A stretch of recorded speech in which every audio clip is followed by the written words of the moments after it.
Let's see this question. The equation of plane passing through 1, 1, 1 and 1, minus 1, minus 1 and perpendicular to 2x minus y plus z is equals to 5. Question में क्या concept use हुआ है उस तक पहुंचने के पहले हम जरा इस क्वेश्चन को समझते हैं कि क्वेश्चन को सॉल्व करेंगे कैसे. Equation of a plane passing through 1, 1, 1. चलो एक प्लेन मैंने यहां पर ले लिया, ठीक है, और इस प्लेन में एक पॉइंट ये है A जिसके कोऑर्डिनेट हैं 1, 1, 1 और दूसरा पॉइंट है B यहां पर, उसके कोऑर्डिनेट हैं 1, -1, -1, ठीक है. और और यही प्लेन, जिस प्लेन का इक्वेशन आपने फाइंड करना है, वो प्लेन दो पॉइंट से पास हो रहा है, वो पॉइंट यहां पर दे दिए. और ये जो प्लेन है वो किसी एक प्लेन के परपेंडिकुलर है. वो वाला प्लेन कौन सा है? ये वाला, ठीक है, इस प्लेन के परपेंडिकुलर है, ऐसा हम समझ के चलते हैं. और इस प्लेन का इक्वेशन दे रखा है 2x minus y plus z plus 5 is equal to 0. ये इस प्लेन का इक्वेशन है. चलो, अगर कोई दो प्लेन आपस में परपेंडिकुलर हैं, ठीक है, तो यहां पर इस प्लेन का जो इक्वेशन दे रखा है उसका नॉर्मल वेक्टर क्या है? उसको मैंने n1 वेक्टर बोला. नॉर्मल वेक्टर क्या होगा? 2i cap minus j cap plus k cap. देख सकते हैं जो एक्स वाई जेड के कॉफिशिएंट्स होते हैं उनको आप आई कैप जे कैप के कैप लगा के रख दो तो वो नॉर्मल वेक्टर हो जाएंगे इस पर्टिकुलर प्लेन के. बहुत बढ़िया. क्या यहां से मैं एक ए बी वैक्टर अगर पता करना चाहूं तो क्या मैं ए बी वैक्टर पता कर सकता हूं? बिल्कुल पता कर सकते हैं. 1, -1, 0 आई cap, -1, -1, -2 j cap, -1, -1, -2 k cap.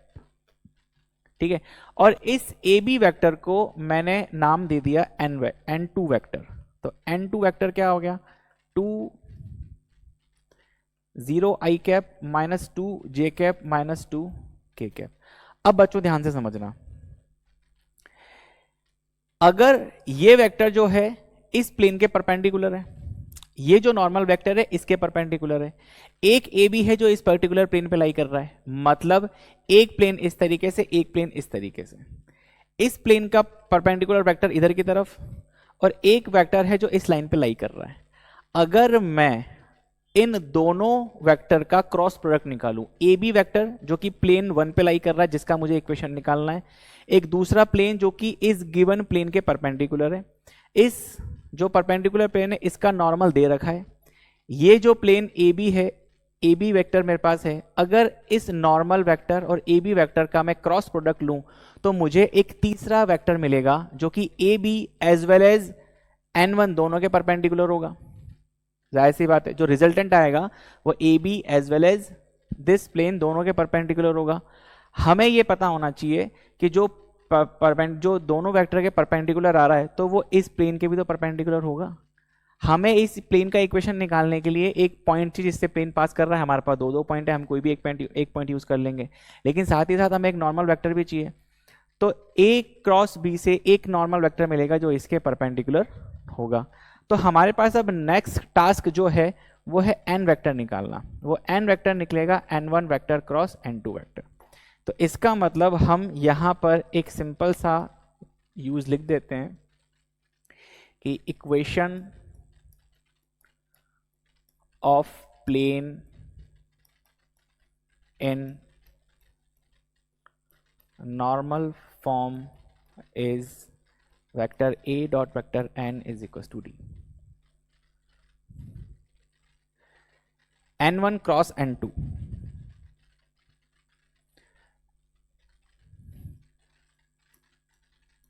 n1 क्या है? 2i cap minus j cap plus k cap, 2i cap minus j cap plus k cap. n2 क्या है? 0i cap minus 2 j cap minus 2 k cap, 0i cap minus 2 j cap minus 2 k cap. आपने क्या find करना है? n vector. n vector मतलब n1 vector cross n2 vector. तो कैसे करेंगे? i कैप जे कैप के कैप. i कैप कितना है? 2 -1, 2 -1 1. जे n2 में क्या है? 0 -2 -2. तो n वेक्टर क्या आ जाएगा? i कैप को रखा आपने, -2 इंटू -2, 2 + 2 4 माइनस जे कैप.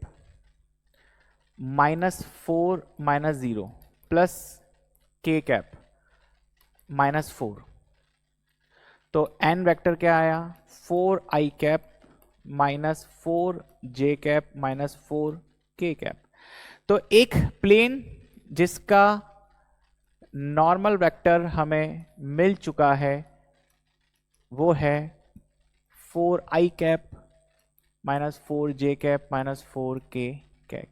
और यहां पर कोई एक पॉइंट जो कि हमें पता है वो आप लिख लो, ए बी में से कोई भी एक ले लो, मैंने ए ले लिया 1,1,1 1,1,1, तो इक्वेशन ऑफ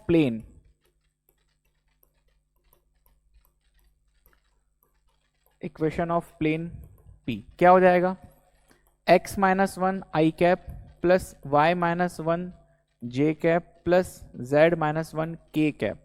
ये एक प्लेन होगा जो कि रैंडम XYZ किसी प्लेन पर होंगे। तो मैंने एक लाइन वेक्टर बना लिया प्लेन पर, इसका डॉट प्रोडक्ट इस पर्टिकुलर प्लेन के नॉर्मल वेक्टर के साथ 4i cap -4j cap -4k cap, और वो जीरो हो जाएगा क्योंकि दो परपेंडिकुलर वेक्टर्स का डॉट प्रोडक्ट जीरो। वहीं से तो हमारा प्लेन का इक्वेशन आएगा। तो 4 into x -1 -4 into y -1 -4 into z -1 is equal to 0।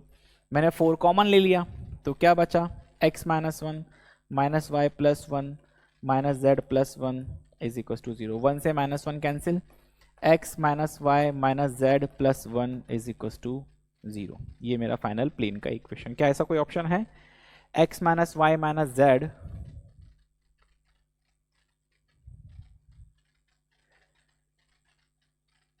+1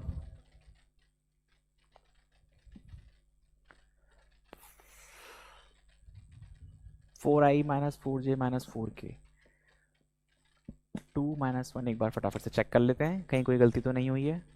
1 1 1 -1 4x -1 -y +1 -z+1, बिल्कुल सही बात है। x -y -z+1 ऑप्शन क्या दे रखा है x -y + z + x + y -z -1।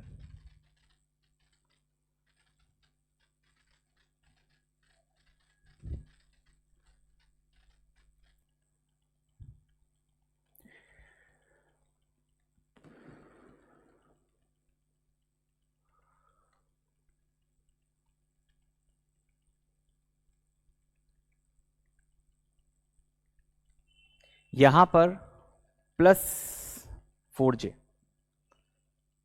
so n vector will be +4j and that would be plus over here.